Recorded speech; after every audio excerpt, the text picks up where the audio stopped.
Good afternoon or good morning, depending on where you're watching this. Welcome to my world. And obviously, we're already in through the second half of the year. And the World of Wealth says we've got 6 months to finish our plan. We started 6 months ago. And I thought today would be a great time to start a 3-part series on a topic that probably is more needed than any other topic in real estate sales or in sales in general. The concept of understanding persuasion. In fact, many people believe the art of gentle persuasion is what salesmanship should be in a collaborative way. So we're going to look at some gentle persuasion principles for pride and profit and peak performance. But before we understand how to persuade, we have to understand, in my mind, how to persuade. So we are going to be spending some time getting you adjusted to persuasion principles, which you may already know, but hopefully bringing in a whole new mantra of persuasion principles, setting people up for the persuasion, whether it's the listing agreement, the buyer agency agreement, the negotiations between buyers and sellers, or any other place that you need to provide a persuasion process to get what you want. Many times in the past 6 weeks being on this program, I mentioned my mentor, Zig Ziglar, many times. And Zig has the most famous quote, "You can have anything in life that you want, but you help enough other people get what they want." Sometimes they don't know, so you have to persuade. But if you push too soon and too quick and too hard, you turn them off. So we have to persuade. So you are persuaded to learn how to ride a bike, but you are also persuaded by the way your parents or somebody held the seat behind you and walked along with you so many times that you didn't realize one day they were still walking, but they weren't holding on to the bike. You were persuaded. And then obviously the persuasion came when you saw them behind you and they waved to you. I had that happen. You had that happen. The biggest problem seems to be many parents get so excited about persuading you to ride the bike, they forgot to teach you how to put brakes on and you crash like I did.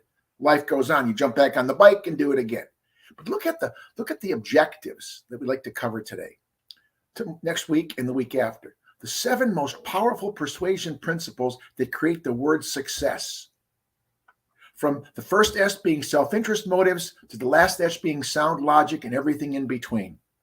Then the SAM model, a very solid negotiation technique that sometimes teaches you how to handle hesitations and stalls. We'll take a look at the reasons why, and many of you know this already. What are the reasons why people buy psychologically? The left brain, right brain mindset, which we'll cover. Also want to spend some time learning the basics of persuading and understanding why that's important before you persuade to get the job done. And then how to use your words, and if you can, be in front of somebody face to face, your body language. The diamond of a successful persuader and persuader has 4 points to the diamond. One of them is names.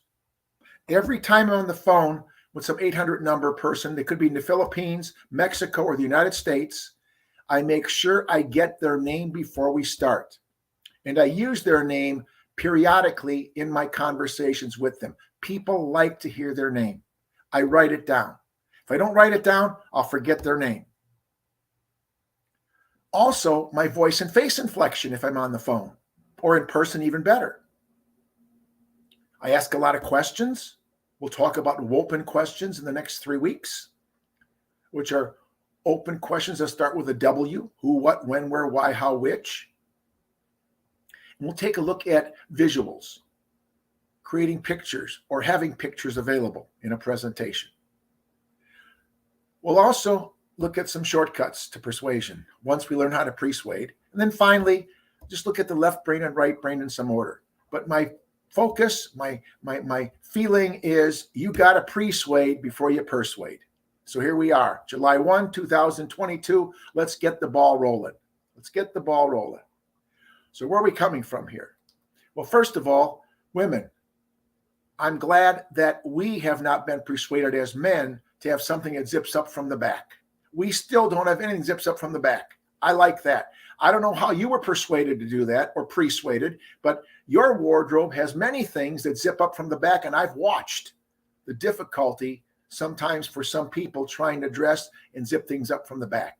So guys, I'm glad we don't have that yet. But somewhere there was a persuasion process to do that, whatever it is. With that said, more importantly, my goal for the next 3 weeks, and hopefully you're on for all 3 weeks, or get your friends to come on next week and we'll do a quick review, to fan your persuasion flame that's in you to such an intensity that the hot water of mediocrity in your techniques can bring this team outstanding success as a very good persuader who learns how to persuade first. Now, where are we going with this? Well, I mentioned the 6 shortcuts to persuasion, so let's put those out there just to get the ball rolling before we get into a lot of detail on many of these or all of these. There's no order of importance, but I will start at the bottom left. The principle of reciprocity. My theory on that is we get by giving. That's my mantra. I learned it from my mentor, Floyd, and I use it. My stationery, my envelopes, anything I send out says we get by giving. You give to get. And we can use that as a fair trade in persuading people. I give you information, I get information. I get information, I give you information. The principle that people feel obligated to give when they receive. Sometimes it's been called political currency. I want to do so many things for so many people, quote, they owe me. Not in dollars, but in reciprocal behavior. Now, it could be a discount or a special gift. I was in Texas last week and with a party of 4 people, and one of the people thought she ordered a certain sandwich, but she read it wrong. So when it came and she opened it, it wasn't what she wanted. She wanted the Italian and she got the something else. The waiter, so kind, so nice, says, don't worry about it. Let me make the one you want right away. I'll bring it right here. Just keep that one. Don't worry about it. Wow. Talk about doing something that when the time came to leave that person a tip, it's a no-brainer. They didn't have to do it. They said, geez, I'm sorry, too bad. See, special things for special people. There's nothing special about special people. It's not who they are. It's what they do that make them special. A persuading person who's a persuading person does something special. They understand the principle of reciprocity. Top left, consistency. We did a program, I think it was 2 weeks ago, about CPR in your business. Give your business some CPR. Consistency, persistency, and resiliency. You're welcome to go back and look at that one if you missed it. But consistency is something very critical in negotiations and in persuading people. People expect and live by consistency. Some people sit in the same seat every time they come to one of my classes live. Same seat. Some people are always there first. Some people are always there last, or close to last, or close to first. There's a typical pattern of consistency for whatever reason it is. Consistency is a powerful tool as you attempt to persuade somebody in signing a contract or negotiating an offer or whatever concept you're working with at that time that needs some help to give them a nudge. See, sometimes gentle persuasion is a nudge. Sometimes they just need a nudge.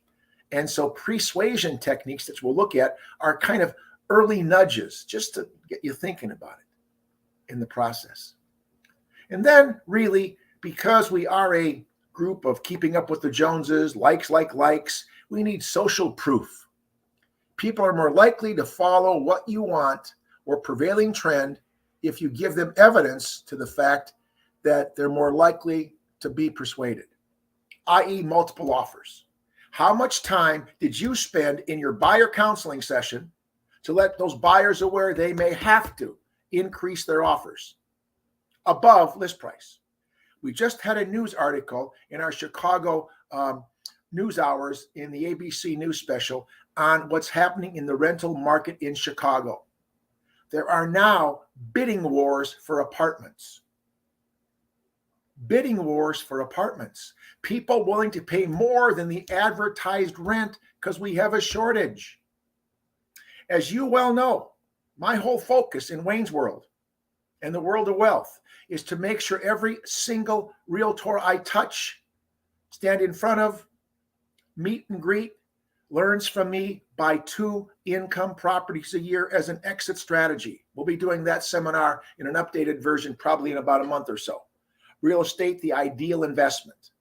Because the bottom line now is rents are rapidly increasing. I just submitted a rent increase for a housing choice voucher tenant that I have, and I just realized it doesn't go into effect until September. Rents have just went up in that town. I'm submitting a re-request and raising my rent increase well above the 10% I asked for, and I've got comps to prove it. And I've got to convince now the housing authority by my persuasion techniques that that's going to make sense if they want that tenant to be approved for that particular property. Social proof. Can you see how these 3 already are shortcuts to persuasion? So are you being reciprocal in your conversations? Are you giving and getting and getting and giving? Are you consistent with your message? It's sometimes called in negotiations the broken record. You're always saying the same thing. And then your social proof is obvious. People are more likely to follow a trend or an idea that's prevailing opinion. You got to give them that evidence and facts, again, using their left brain logic.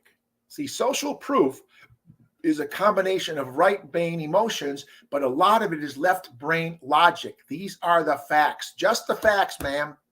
Just the facts.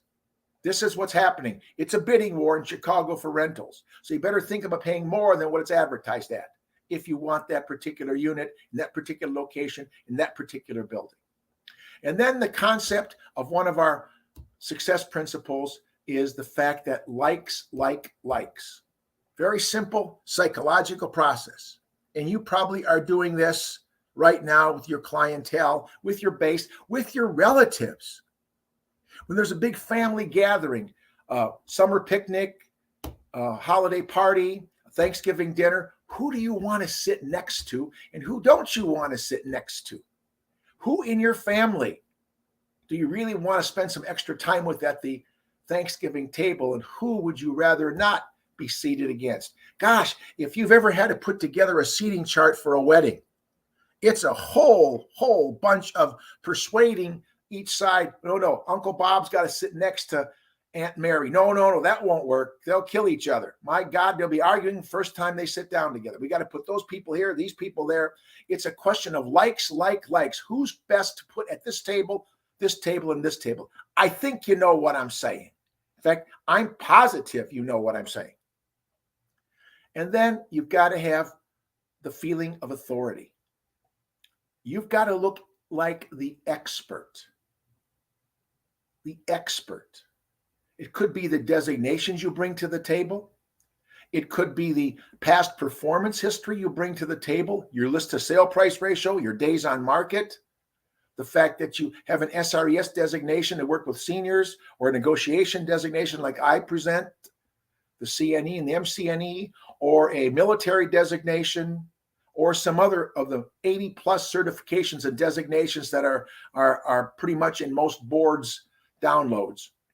But authenticity triggers so much more activity and so much more success, because people feel more comfortable with someone who is credible. I did a seminar last evening, and people were asking about which designations are the best in real estate. I said, I don't think they're the best, but I have a bias. When I see a realtor with a CCIM designation, I know the rigor, the reporting, the production, and all the things and the testing that they have to do to earn that CCIM. My opinion is that's the most powerful designation any realtor can get. My opinion, but man, you really have to prove, show, and test that you know what you're doing as a certified commercial investment member. That to me is the hardest and most lengthiest and the most documented designation. It proves authority. But again, if you have a SRES designation, you're telling somebody, I know how to work with seniors. If you have my MCNE designation, Master Certified Negotiation Expert, you're telling people you know how to do things. And by the way, speaking of authority, the Federal Trade Commission looks at all occupations. When you call yourself an expert or offer an expert designation, you've got to show that you're doing certain things and providing a certain body of knowledge a normal person wouldn't have in that industry. So you just can't call yourself an expert. In fact, some people who think they're experts just look at it differently. See, expert definitions controlled by the Federal Trade Commission. The expert could be the X who's a has-been and the spurt's a little drip. That's two kinds of experts. Are you a has-been and a little drip? Or do you have the expertise because you took a body of knowledge that sets you above other people? You became a meaningful specific in real estate in that topic versus a wandering generality. And the last component is pretty much cut and dried: supply, demand, scarcity. And what do we have right now? In houses for the last almost year, multiple offers or more. Now in the rental markets in certain locations, we have scarcity. And people naturally seize upon scarcity. It's a powerful tool. What happens on some of the TV shows, QVC, HSN? Only 500 left in red, only 200 left in blue, only 50 left in white. They provide scarcity as a motivational tool to persuade people to call in that last 30 seconds. There's many examples. So just take a quick moment and realize if you can at least take these 6 shortcuts and build on these, you're going to be a step ahead of anybody who's not here watching this today, because these are the shortcuts to persuasion that help you to start to persuade. But before we can persuade, we've got to PREsuade. So let's put that in perspective.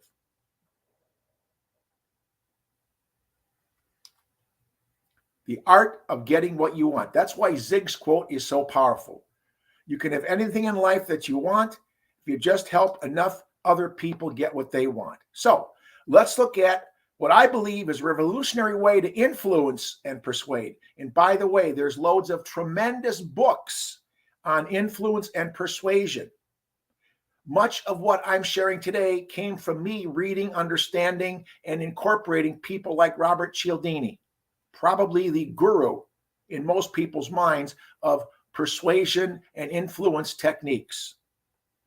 A lot of material from the Harvard program on negotiation and their faculty on persuasion. But let's take the PREsuasion approach and look at it from the standpoint, first of all, maybe a little history, maybe a little boring, maybe 3 new words you never heard of. Because there's a science and there's ethics in persuasive tactics. This is not hard sell. This is not twisting arms. This is a collaborative person using some very emotional tools, emotional motives to help people get ready to be persuaded. See, what steps do you take before you ask them to make an offer on a home that they've seen? How did you get them ready for it? Did you compare other homes? Did you get a feel for what they liked, and did they agree on things? Did you give them a checklist? Did you, quote, check all the boxes? Hey, this one checks all the boxes. Let's just do it. Is that your technique? That's kind of a persuasive technique. Let's check the boxes and have the boxes in print. So with that said, I got 3 words that probably are not used a lot in your vocabulary, but you should learn them in much more detail as we move forward. Your ethos, your pathos, and your logos. Now, you can just take those words and leave here and spend some time, 10, 15 minutes, Googling those PREsuasion and persuasion concepts. Because ethos by its nature is pretty much a credibility situation. And there's some examples here, and I'm sure they're not as easy to read on the screen. So I'm more concerned, at least you realize these are 3 important concepts. If you're going to be a persuader And a good persuader, you've got to spend some time filling your mind with ideas that will help you bring these concepts into your presentation. They help you sell the sizzle, not the steak. See, persuasion techniques are oftentimes, in my mind, the sizzle. The persuasion is the steak. What does a good waiter do when they tell you about what they think is a great special? Do they just read them to you, or do they bring up some of the ingredients, and this has this and that has that? Some menus in some restaurants have pictures of the food, not just a statement of the food. That's a persuasion technique. Ooh, that looks good. Or what do? You look at what other people are eating across from you. That looks good. I'll give you a persuasion technique a friend of mine who owned a restaurant did. In the restaurant was a round table that held 8 to 10 people for a party. And it was set right in the middle at the beginning of where people came in to go to the restaurant. So everybody going to their table would go by this circular restaurant with these people having a good time. Leonard, every time somebody reserved 8 to 10 people, the first thing the host and hostess did was let them know there's a drink menu. And they had some really unique drinks with fancy names and unique glasses and all this kind of stuff. And the waiter or waitress would say, by the way, Leonard, the owner, is glad you're here. I want you to have a good time. So the first round of drinks is on us, complimentary. Now they're picking all these exotic drinks with the umbrellas and the fruit coming out and all kinds of things. And what happens? Everybody walks by those, seeing all these people with these different drinks. Ooh, that looks good. What's that? Oh, this is great. And you know, when you got something for free, it really tastes better. Oh, this is really good. Oh, and they order one. His liquor business went up dramatically by just giving that table one round of free drinks. And then some even ordered a second in the party. See, that's persuasion techniques. Now, how can you adapt that kind of concept that my friend Leonard did to your business? It all boils down to understanding ethos, pathos, and logos. So, for whatever reason you feel you haven't persuaded, I don't care. I'm asking you, if you start to persuade, there's a better chance your odds increase dramatically, you will be able to persuade. But if you don't have the persuasion techniques, i.e. some small talk, see, I don't jump into my complaint when I'm calling a provider that I want a refund on or a credit on or something. I start, oh, where are you guys located? Wow, so you got a long weekend? I try to build a little bit of rapport. It's not just a business call. They've been through all that. And above all, I'm going to have to realize persuading people when you're complaining effectively is not doing the things many people do: shout, get angry, and swear. They've had enough of that. I could tell you stories. The most recent story happened just yesterday. I had to call a service provider that provides things for me on a monthly basis, and I get a bill. But they had some service interruptions for about close to 2 weeks off and on. And they said, call back after they're corrected and we'll give you a credit. So I called in. Talked to some lady in the Philippines, got her name, nice lady, explained her what happened. But then before I gave her my information, I said, what do you show the day the outage started? And when do you show the outage was corrected? Because I want to see if my numbers match her numbers. The first person that talks loses in negotiations. So she says, well, it looks like June 12th. I had June 12th. It looks like June 25th. Looks good to me. She would have said some of the dates and say, could you check that again, please? I seem to have different calculations on my stuff. So now the question comes, what's my credit? And what's a fair credit? Not just a credit, what's a fair credit? Well, we can give you $50. I said, gosh, my bill is over $10 a day. And $50 sounds like 5 days of credit. That doesn't seem to mesh the 2 weeks. Well, could I be escalated to a supervisor or manager to kind of explain that? Because I understand you might have parameters. Let me put you on hold. No problem. A couple of minutes later, she comes back. I could offer you $61.50. Now, remember, just 2 minutes ago, 50 is the most you're going to get if you talk to a supervisor. And all of a sudden she's at 6150. I said, wow, that's interesting. So it sounds like there might be some movement. Appreciate what you did. Now could you transfer me to your supervisor so I can talk with them and thank them for that and see if we can do anything else. So she's happy. I made her feel good. She got me $11 more. I'm going to tell him she did a good job, but I got some questions. Boom, I get transferred. Explain the whole story to him. I got her name. I got the name I talked to a week ago. I got all the documentation. So they know I'm not making this stuff up. I'm saying this took me an hour, close to an hour, maybe 50 minutes. The final result is I could have taken 50 and hung up. I could have taken 6150 and said, thanks for helping me out a little bit. My credit on my next month's bill is $217.50. And I credit that to my persuasion skills with each one of the people and my persuasion skills when I showed them the facts of who I talked with, the dates, the times, and the service interruptions. Now, that's just not to impress you, but to impress upon you the power of what I'm presenting. The techniques, the strategies, and the tactics that are persuasion techniques and persuasion techniques will bring you so much more success, not only in your business life with your clients, but in your personal life with people, whether you're buying clothes or going out for something at the hardware store.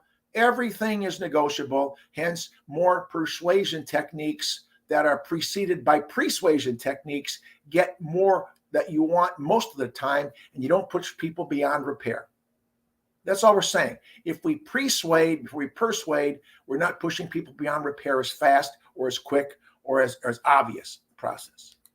Now, in real estate, we have buyers who have a certain mindset, the most they're going to pay. And they also have the least, the least they want to pay, and the most they will pay. And sellers have their reservation value. They have their minimum price, but they also have a list price. And sometimes they're pretty close. In today's market, this whole thing has got discombobulated. But the process that Harvard put together is something that's called a Zopa, a zone of possible agreement. So as you look at this, just pretend this is one of your deals. You've got a listing. The seller told you what their minimum price is. You can't tell anybody because it's against the code of ethics. Sometimes the best kept secret in real estate is you knowing what a seller will take versus what it's priced at. In the same respect, you know what a buyer will go up to, but you can't say that unless you have written permission. So we have what hopefully is an area we call the Zopa, where the buyer's reservation value, the most they will pay, is in a situation where the seller's minimum price. Now we have a Zopa. Now, if we're outside of that blue line either way, if the buyer will offer less than the seller's minimum on the left side, there's no deal. If the buyer will do that, there's no deal. And if the seller will not work with the buyer, there's no deal. So if you can't get in real estate by persuading and persuading in your negotiations in this Zopa, then you're going to have what I call a NOPA. Nothing happens. A lot of wasted energy, time, and money. Now, you can play the games of not meeting them halfway, meeting them halfway. That's negotiations. That's another seminar for us. That's another Friday for us on the world of wealth, because that's a whole different issue. But the point is, you've got to find the Zopa and then use your persuasion and persuasion skills to get this thing so both parties are happy. So it ends up a win-win, not a win-lose. But I hope you can see to the left of the blue and to the right of the blue, it's a NOPA. Only in the middle is it the Zopa. So if you want to read more about that, Harvard's program on negotiation. It's got a lot of material. If you want to find out more about that, love to have you in a future negotiation designation class. Either way, reservation value is a powerful tool if you can master working in that zone of possible agreement.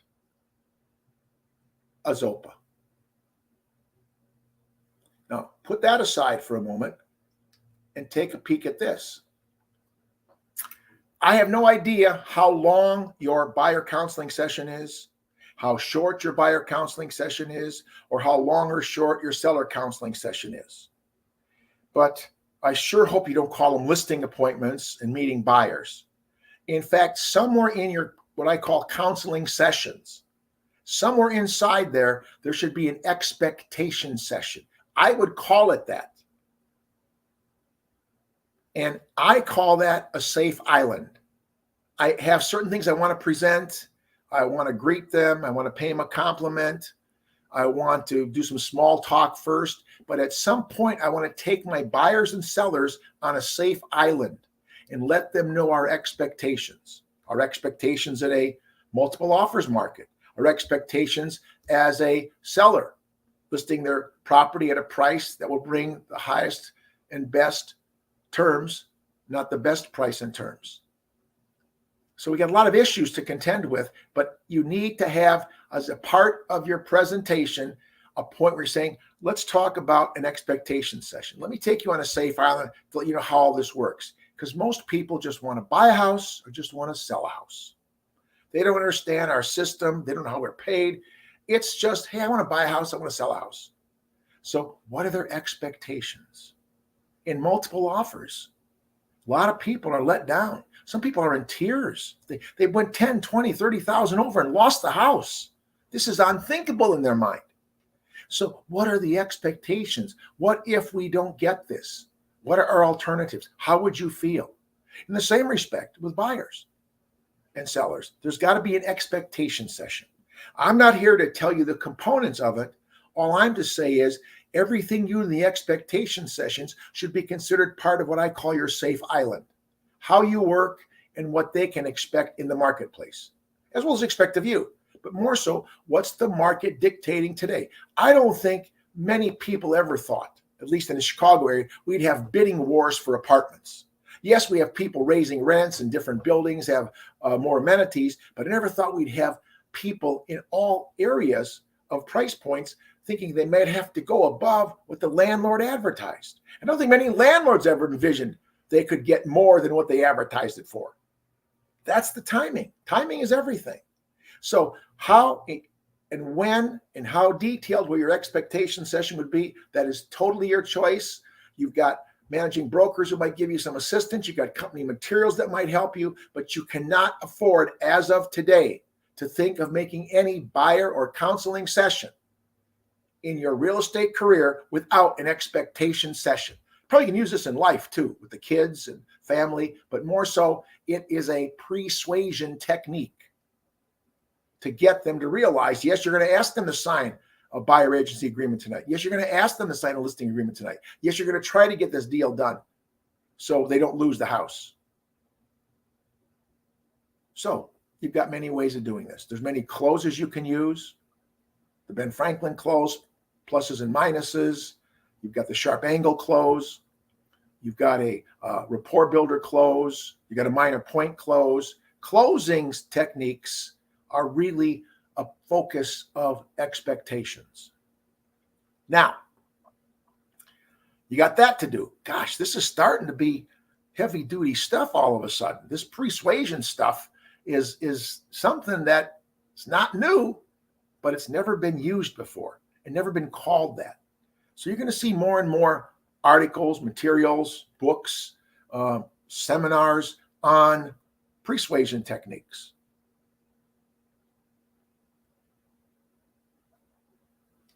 So this is some detail. I wish you would just take a moment and read the specifics of what it says there, because I think it best summarizes my mindset about persuasion.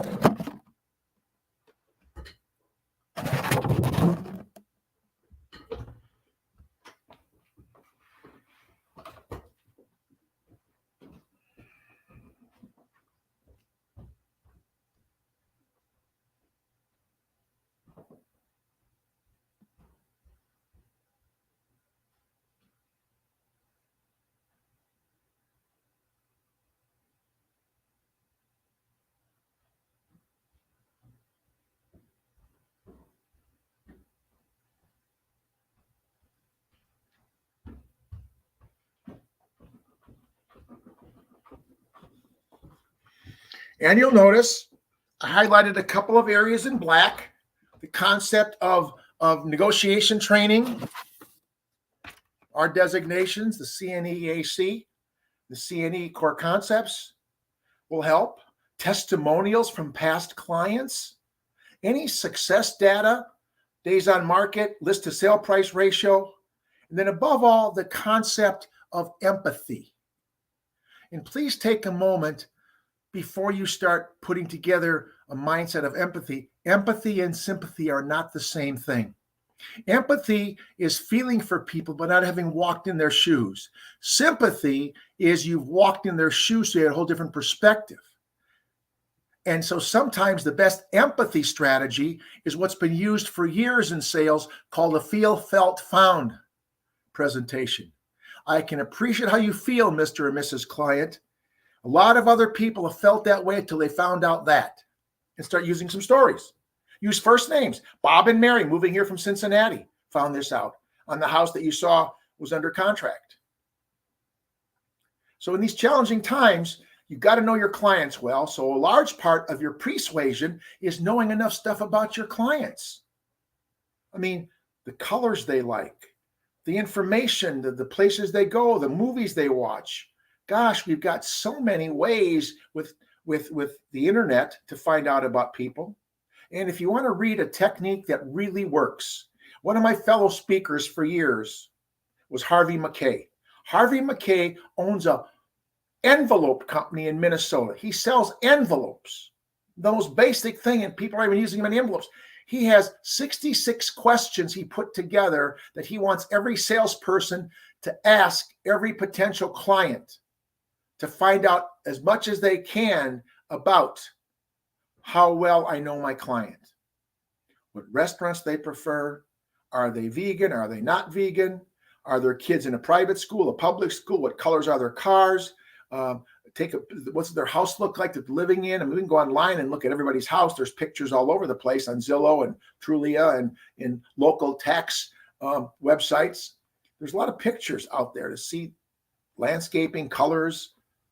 Is their driveway paved, or is it blacktopped, or is it concrete, or is it gravel? Is their house facing north, south, east, or west? That would be a big decision factor in persuading somebody. That southern exposure might be important to somebody who has plants and likes the sun coming in from the south, or doesn't have a pool. On the other hand, if you have a pool, you don't want a southern exposure necessarily because you're not going to get as much sun. You want a northern exposure so the sun is where the pool is. Little things like that can be persuasive techniques. And then we have another concept from Harvard called the BATNA. The best alternative to a negotiated agreement. That's part of the expectation session. What's the next best thing if this doesn't work?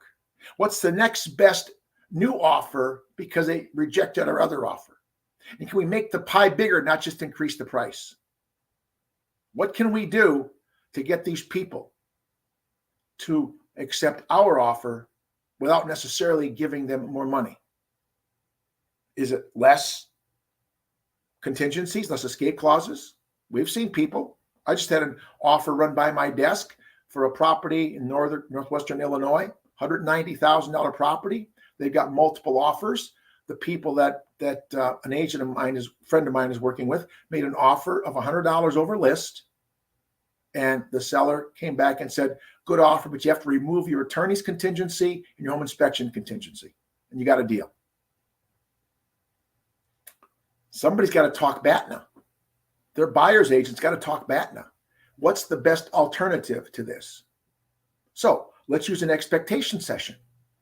I would recommend highly, and I do, that because we're seeing some people ask for waiving some contingencies as sellers because they got a captive market, I have suggested and seen many buyers just looking at houses hire their inspector for a day just to go look at houses with them before they make the offer.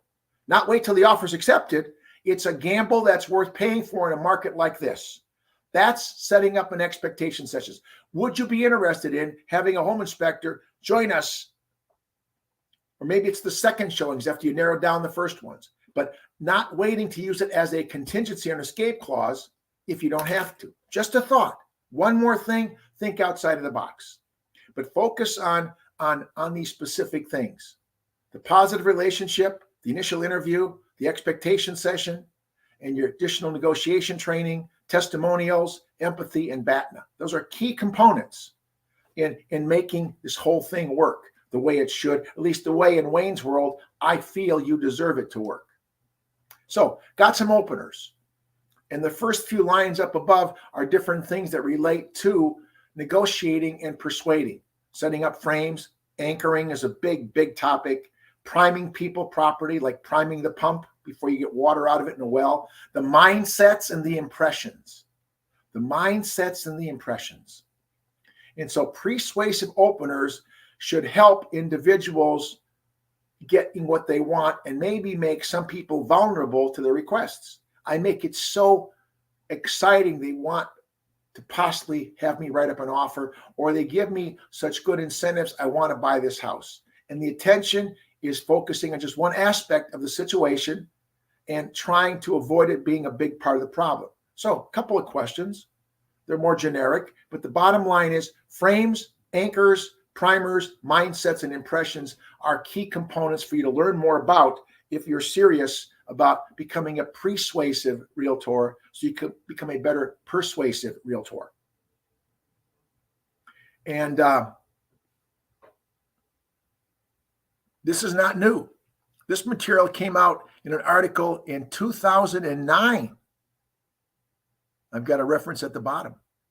So this is not brand new. It's just that all of a sudden it's needed more than ever before. And if you want to master your skill set, then persuasion has to be a part of it, and good openers are a part of it.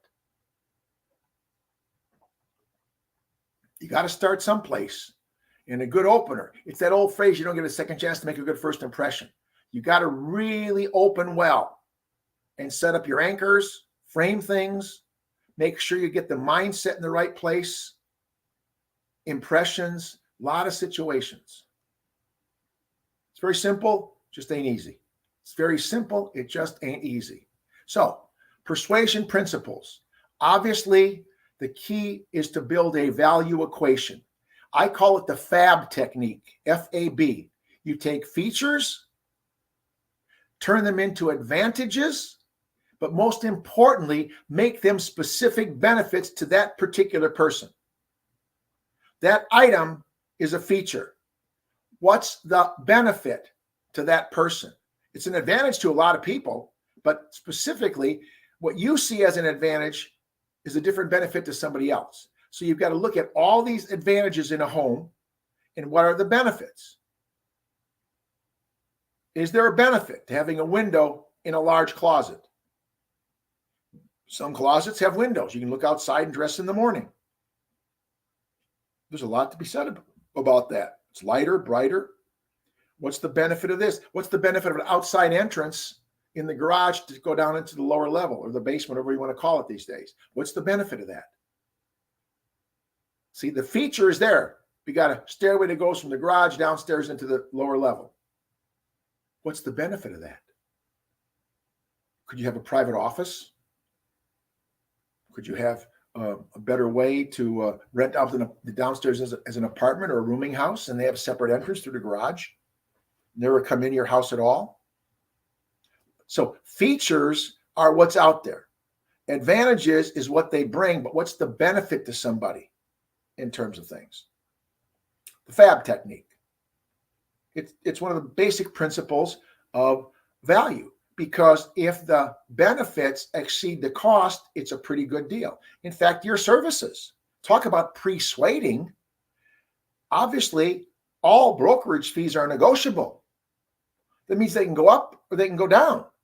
So what is your best way to protect or maximize your fees? Or get your fees higher? How do you persuade somebody to give you a retainer? I teach in my seminars how to get a retainer as a seller's agent up front, just like contractors do when they sign a contract. Give me so much down. A retainer could be refundable, may not be refundable. In some of my training with corporate clients, their retainer fees are not refundable. They do a lot of extra work doing analysis of investments and all kinds of data and charts and comparisons and in studies. They take money up front for doing that versus giving it away for free. Your choice, but again, that could be a persuasion technique. And there it is. I've got to start building the benefits that will exceed the price or cost that I have to pay for that in the process. The benefits instead of price. We're hearing a lot of people online today explaining that a mechanic can tell you for sure, but most cars don't need premium gas. Now, when gas was much less, it wasn't a deal. Your cars can be tuned up. I got advice years ago from a mechanic because I have very high powered engines in my cars. And he said, you don't need premium gas. It doesn't say it's mandated. It doesn't void a warranty. I can tune this up. You can check, but at least once a month or once a week, now how much you drive, just go to a certain gas station, give me 2 brand names that have the best cleaning agents and buy a tank of their premium fuel or mix them. Buy a half regular, half premium on a regular basis. But you don't need all premium gas for an extra $1 or more a gallon. So he proved to me that I don't need to be paying the extra $1 a gallon. Somebody else tells you about the energy efficiency of a front-loading wash machine. Half the water, half the detergent, cleaner clothes. It's almost a no-brainer. In fact, how many laundromats do you see that have top-load washers? They're all usually up against the wall in their front loads. So the value of persuasion is based on a cost-benefits analysis, and that's what creates value. So with that said, we're going to take a look at, for the last few moments, your brain. I'm very big on understanding the brain, and that's your head, that's my head. One side is the right brain. That's feelings. That's all that nice green grass, people relaxed, people enjoying themselves, laying out and running, exercising. Then there's the left brain logic. So if you took the disc profile, you would see the D's and I's on the right side, the dominant influence on the right side. You see the S's and the C's, the steady and the compliant on the left side. If you have not taken a disc profile of yourself, you really should. It really opens up your mind and arouses your curiosity about how you can best work with people. Because once you know your style, and once you understand the characteristics of other types of people coming into your life as a potential client, you can start to blend your style with their style. See, there's no good or bad style. It's, can I blend my high D to your high S? Can I blend my C to my I? Or if I get 2 I's or 2 D's together, what's the characteristics I have to worry about or work on? So the disc profile is a great tool to help you understand where you are and how to work or blend your profile with somebody else's profile. You'll notice those little bridges. There's 2 people walking on in the front there. That's actually a real part of your brain. It's called the corpus callosum. Way over my head. I don't know how to even spell it, but I know how to say it. Corpus callosum. That's the way your mind goes from left side to right side to left side. Because people buy on emotion and justify on logic. So persuasion techniques, depending on the profile of your buyer or seller, may need to be more emotional at first with those people or more rational with those people. If you have a person who's a high S or a C, your persuasion techniques that are D or I are not going to work. You're just going to irritate them. You're here, they're here, and nothing joins together. So I'm going to have to realize I've got a high C person that I'm going to be listing a house for or bringing out to show houses. I got to start talking their language about these houses, their house, and what we're going to look at. Because I've got to blend my profile. I've got to join hands, not cross paths and miss each other. We're not 2 ships in the night. It's joining forces. And if you do it the wrong way, all your persuasion techniques will never work. You'll cause more problems. So this is not easy to just, in 3 weekly sessions, learn to be a great persuader I'm just giving you a taste of this. I'm reminding you of what you might need to pursue in more detail if you really want to get great at this. If you really want to excel at this process, because once you do, you will have the success that's almost unimaginable in your personal lives and doing negotiating and in your business life as you build some wealth. Because see, this is a wealth technique that is not financial. It earns extra financial capability. So you build wealth in money by knowing how to have a wealthy mindset of persuasion and persuasion. See, the world of wealth is not all money in Wayne's world. The world of wealth is learning things that might help you make wealth, or learning some techniques that will give you a strategy or idea that will cause people to want to. And we're back to Zig again. You can have anything in life that you want if you help enough other people get what they want. That's all we do. Help a buyer buy, help a seller sell. We get paid a lot of money doing that. It's a pretty good system to get into. So left brain, right brain. Loads of books, loads of ideas, loads of ways. The disc theory, great way to figure out where your brain really is. I am convinced that my hairline and my part is right here. I have a lot of right brain. I don't have much left brain. I don't have a lot of logic. I'm not a smart person in intelligence. I went to the bank today. My bank will not let me give them a deposit ticket with all the money counted. We finally agreed that's not good. Because if I give them my ticket and they believe me and don't count it, they end up long or short of the day because I don't add up right. So the new rule is at my bank for about a year now, you make the money, we'll count the money. Too many problems if you make it and count it for us. We can't trust you. They didn't say it that way, but that's what they're saying because they're always short at the end or something was wrong at the end or something. Something was wrong because I screwed up. It was that simple. Because my left brain doesn't think that way. Did you ever go to dinner with somebody and the bill is $47.23 and it's easy for 4 people to put in $12, make it 48? No, wait, I didn't have dessert. No, you had the big iced tea. I just had water. And they want to go down to the penny. And they're going to spend minutes calculating this. $12, add a tip, we're done. See the S's and the C's, they don't like that. The D's and the I's, here. It's just a mindset. You know that better than me, many of you. All I'm saying is it's definitely something you have to consider and have to think about doing. So I'm not so sure how easy this is to see, but the left brain is more academic and the right brain is more creative. So at the very top, the left brain is detail-oriented, the S and the C's. The right brain looks at the big picture. An S or a C wants a monthly accounting of utilities. Right brain might even ask for them, just says, hey, what's it cost about a year for this? Or how much is that? The left brain is much more logical. The right brain is much more intuitive. Left brain is much more sequential. The right brain is much more intuitive. We got different characteristics. Left brain uses logic. Right brain uses feelings. Left brain uses logic, just the facts. Right brain, feelings. In my era, Robin Williams was a tremendous comedian. Totally right-brained. Watch some of the old reruns of him on various talk shows like The Tonight Show. Nobody had any idea what he was going to do. No, but he didn't think what he was going to do. Very, very emotional. Yet we've got logical shows where people are very logical. Left-brain people like math and science.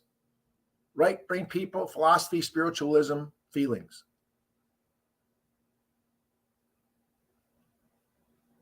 So you got a whole bunch of different ways. Left-brain people are very cautious. Right-brain people are very carefree. Left-brain people are more geared towards safety. Right-brain people, adventurous. So Maslow's hierarchy of needs. A left-brain person is looking for some safety needs. Right-brain person is looking at what this house will bring in self-esteem and maybe a self-actualization and love and affection. Just different kinds of emotions. Remember, as we close this down, people buy on emotion and justify rationally. They buy emotionally. I call it emotional rational logic. Most buyers buy that way. And so you're selling a lot of emotional buying motives, and a lot of persuasive techniques, a lot of adjectives. Remember the old theory? Buyers buy a home, sellers sell a house. Because if your seller is selling their home, they get too attached to it. They want to leave the pictures up. They get very sentimental. And you as a salesperson have to build this bricks and mortar building you took somebody to into a home. But see, if I don't know what you have in your home, do you have plants in the kitchen? Is your king size bedroom set going to fit where that wall is? Do you have a sitting room? Do you want a sitting room? I can't turn that house we're looking at into a home if I don't know how to persuade you. So part of your questions ahead of time to set them up is finding so much about all the things they have. Just little things, just little things.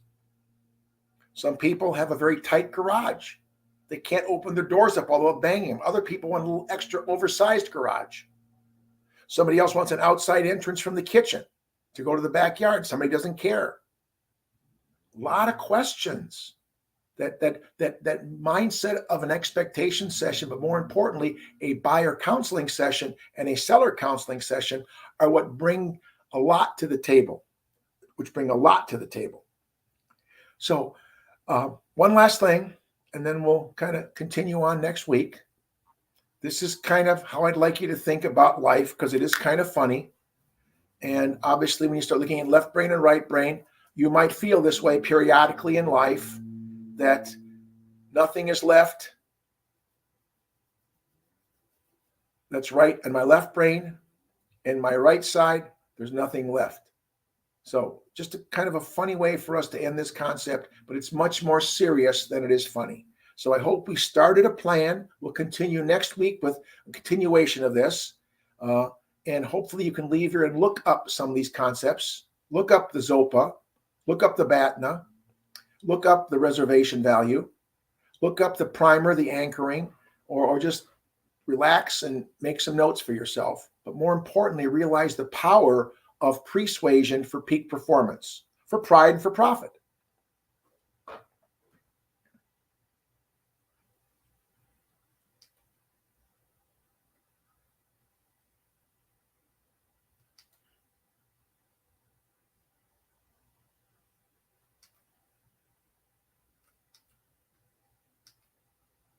With that said, I wish you all a very safe, happy, and what I would call a sparkling 4th of July weekend. I will see you next week with part 2 of Persuasion Before You Persuade.